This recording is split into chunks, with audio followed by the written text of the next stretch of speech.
Good morning to those of you joining us in person and online. Our service this morning is going to be on 1 Timothy chapter 3, verse 2.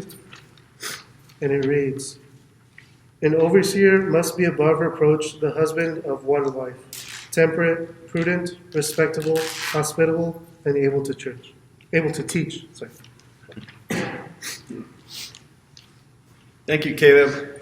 Can you imagine just 4 words, 3 words in Greek? A one-woman man. That's the text today, faithful to his wife. I actually read an article about this. 2,000 years this text has been interpreted 2 ways. And so I'm just going to give my way today, and I pray that God blesses us. So those of you online, we're dealing with 1 Timothy chapter 3, verse 2, the text that says, "An elder is to be faithful to his wife." Dear God, bless us. I thank you for this church, and that we're not just, going over theology. We actually picked men in our church, nominated men in this last month to be epitomes not only of that verse, but of all the other characteristics. Bless us as we go into phase 2, our introspection phase, and I pray that this blesses all God's people. And all us God's people say, Amen. So be excited about today's sermon. So I'd like to try something a little different, tell a little story about this verse. In my second year at Harding School of Theology, I was a young man, 28, 29 years old, back in 1989. And I met a fellow student, a friend of mine, I won't say his name right now, who was dedicating his life to be a minister, a preacher, just like me. You know, I moved from California to Memphis, Tennessee, and so did he. I don't remember exactly where he was from. But as he was getting closer to finishing his degree, I remember he told me very specifically that he had a hard time getting a job preaching full-time in the churches surrounding Memphis. You know, you had Arkansas, Mississippi, you go into the surrounding Missouri areas, and he had a hard time getting a full-time job. The churches would allow him to preach a sermon as a guest preacher, but when they found out that and I don't want to get emotional, but when he was in his young age, that he had been through a marriage, the marriage fell apart, and he ended up getting a divorce, and he got remarried, so he was at the school about 27, 28 years old. He said he had a hard time getting a job full-time because many of the churches, just like us, look really carefully and saying, is this the type of man we want to be a role model for our children and youth? And I remember him telling me that. And, at the time I was single, so I thought, okay, that's interesting. And, you think about it, but don't think it affects you personally. Well, I never remembered what happened to this man to this day. But I did remember his term paper. Out of the few term papers I kept, here's his paper, tightly kept away for 32 years. And his term paper was on the topic, major theological positions on marriage, divorce, and remarriage. And what surprised me when I read it, knowing his situation, and I read it with interest, was that he never explained away the text. Or he never became legalistic towards the people who were basically not giving him his job. And I really admired that. And what he did was basically he just tried to say in his paper the best to his God-given ability at the age of 28 years old what he thought Jesus really meant on that text in Matthew about marriage, divorce, and remarriage.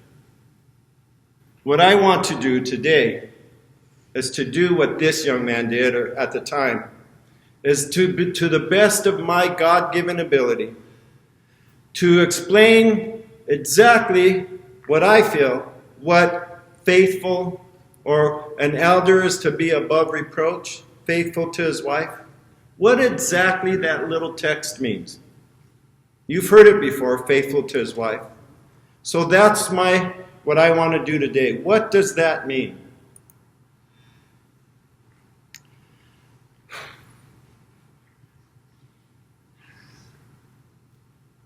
thing's jumping ahead of me here. So, let me see if I can skip. I forgot to turn it on. Sorry, those of you online. Okay. So, let's just read the text. Okay, read the text. And it's introduced in chapter 3 of 1 Timothy, verse 1 and 2, but I'm just focusing on verse 2b. So obviously from last week it says, here is a trustworthy saying, right? In verse 1, whoever aspires to be an overseer, which is an elder, desires a noble task. Now the overseer, the elder must be above reproach, or blameless is what I used last week, right? The word blameless, above reproach. And the first characteristic, the one that he lists first, that Paul lists in his characteristic list of elders in a church, is that he says this verse for our sermon today. An elder is to be above reproach. He is to be faithful to his wife. Faithful to his wife. And therein lies the first problem, or the interpretation problem in the text. In the NIV, New International Version, 2011, which is the version I'm using today, interprets it for us. The translation it gives, now the overseer must be faithful to his wife. So it gives you the nuance of the leaning it's kind of going towards, to be faithful to his wife. Really what that means is it's the marital fidelity issue. That an elder in the church should be faithful to his given wife at that given time. And I'll explain that a little bit later. He is to model that. So that's one position, if you read that text.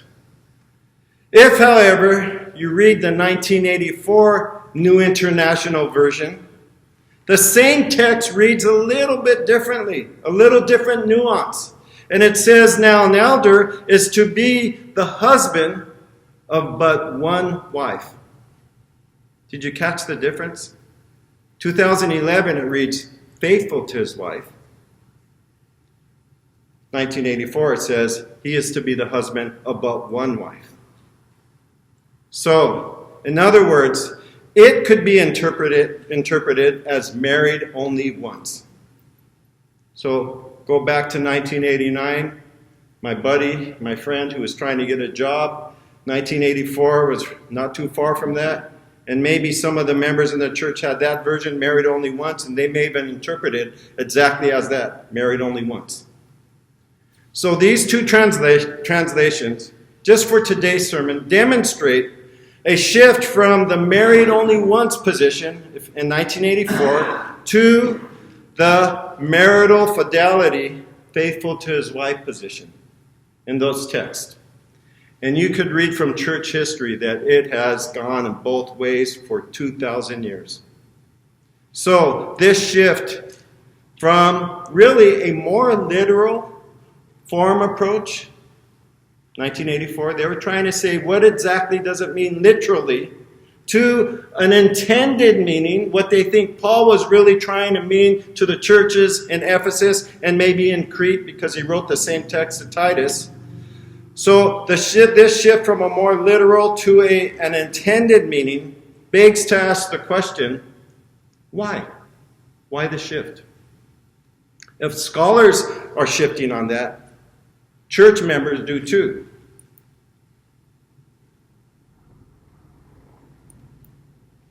It's not working. Okay. If you read my article, I read a book called Marriage-Divorce-Remarriage, a redemptive theology on the position of this text. And in that book, on page 156, if you want to go and look at it, I have 2 books that I can lend out. The writer raises the question in his article about, well, why the higher standard for elders?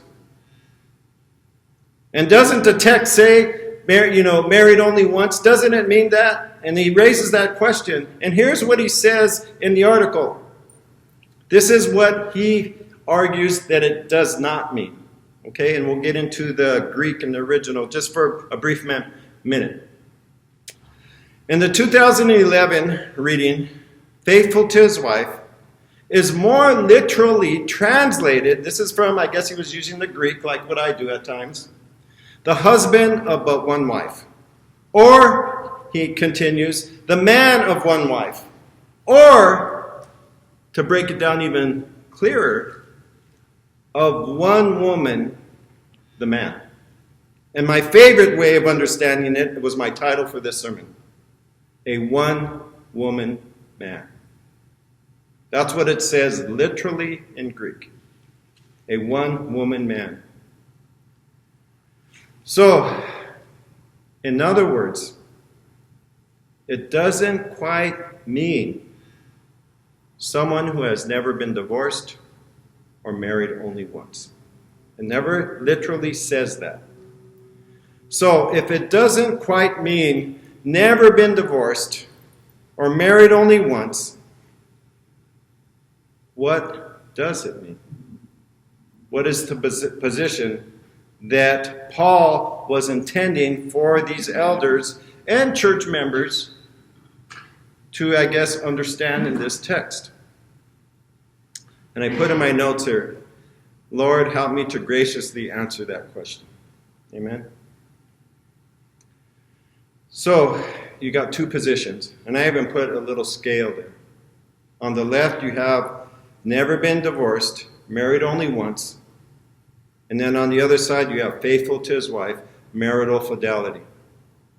You study church history, and it's just a battle for 2,000 years. Back and forth on those two positions. So, here's what I believe Paul's intent was. Faithful to his wife means that an elder is to model fidelity to his wife. Faithfulness. That he is not to be a man of loose or questionable morals. He is not to be a flirt or a tease. A married man should love his wife so obviously that no one who sees him around her would ever question his devotion to her. And that makes sense for the Greco-Roman, I guess, church in Ephesus or the island in Crete. Because maybe some of those men were known to be womanizers. I'm not sure. But there's a couple clues in 2 Timothy. In 2 Timothy chapter 3, verse 6, it says this, these are the kind of men, or these are the kind who worm their way into homes and gain control over gullible women who are loaded down with sins and are swayed by all kinds of evil desires. So there's a little clue, a little hint that there were the type of men that were taking advantage of gullible women that maybe were, I guess, easy to be taken advantage of. Or look in 1 Timothy in chapter 4, verse 3, which is more the Torah-abiding legalistic Jews who interpreted the Torah. And this was what they were saying to the church. And it might be surprising that you might skip this. Chapter 4, verse 3, it says, there were some preachers, and Paul's correcting them through Timothy. You need to correct this corrupt teaching. He says, these men, they forbid people to marry. I guess they were basing it on the Old Testament law of Leviticus 17 that the high priest and the priests around them were not to marry. And if they were to marry, they were only to marry only virgins. So there's some teaching in the Torah going on here. And he says, there's people in the church that are forbidding people to marry and order them to abstain from certain foods. So you can see the Jewish influence there. And Paul's answer to that is his position is they forbid people to marry and order them to abstain from certain foods which God created to be received with thanksgiving by those who believe and who know the truth. And then he goes on to say, for everything is created by God. And he gives that position. And then down a little bit later, right in that same text, it says, it is received with thanksgiving because it is consecrated. And it's interesting what he says, not by the Torah, not by following the rules and regulations of the Old Testament, but is consecrated by the word and through prayer. Okay, I just wanted to give those two verses. It doesn't really state the position, what side it's on, but it gives a little background of possibly what was going on in the church. So, faithful to his wife. A married man should love his wife so obviously that no one who sees him around her would ever question his devotion to her. If this is not the correct meaning, the faithful to his wife interpretation, or marital fidelity, if this is not the correct meaning of the term, then not only persons who have been divorced, but also widowers who have been remarried are also barred from serving as an elder or a shepherd in the church. So you see, that can be a position that some people hold, and maybe that some of us hold. So, I did like what this writer said right after that statement. He qualified it, and this is the principle that I've used, or that I'm using today. Faithful to his wife could also mean that either a divorced and remarried man must, of course, prove his ability to lead spiritually or in spiritual matters by establishing a solid Christian reputation over time. Did you get that?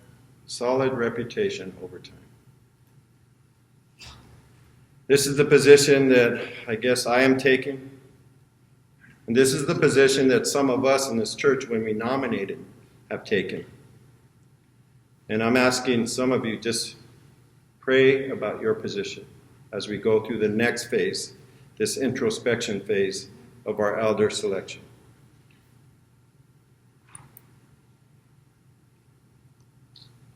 So the gospel in the world. This is my last part of this sermon. I had mentioned that out of all the term papers I kept, tucked away neatly in my file, was this term paper. And if you look at it, it looks almost brand new. It just faded a little color, but it's still neat. And I remember reading, I just read it over yesterday, and I was amazed at this young man's interpretation of the text, that he never explained away what Jesus meant by it. And he said, sin is sin. Divorce is divorce, and it's wrong. And so is adultery. And he didn't get mad at the people who did not hire him for his job. He didn't do that in his paper at all. And I was trying to say, and then I read his conclusion, and it brings me to tears to even read it. So I hope I can have compassion. I'm going to read it from his paper, even though I put it on there. On page 9 of his paper, it's the very last sentence of his paper, and it gave us a little hope. It gave me a little hope. And here's what he said. When all is said and done, however, Bible students, leaders, preachers and teachers, and members of churches, he didn't state that part, but he says Bible students, must be realistic and see that divorce and remarriage do happen. And when they do, the higher law of mercy, grace, love, and forgiveness takes over. And one verse that popped in my mind as I read that this morning, I was trying to think of Old Testament verses, was this one. He has shown you, O man, what is good and what the Lord requires of you, but to do justly, but to love mercy, and to walk humbly with our God. May God bless you as we go through the next phase. Amen.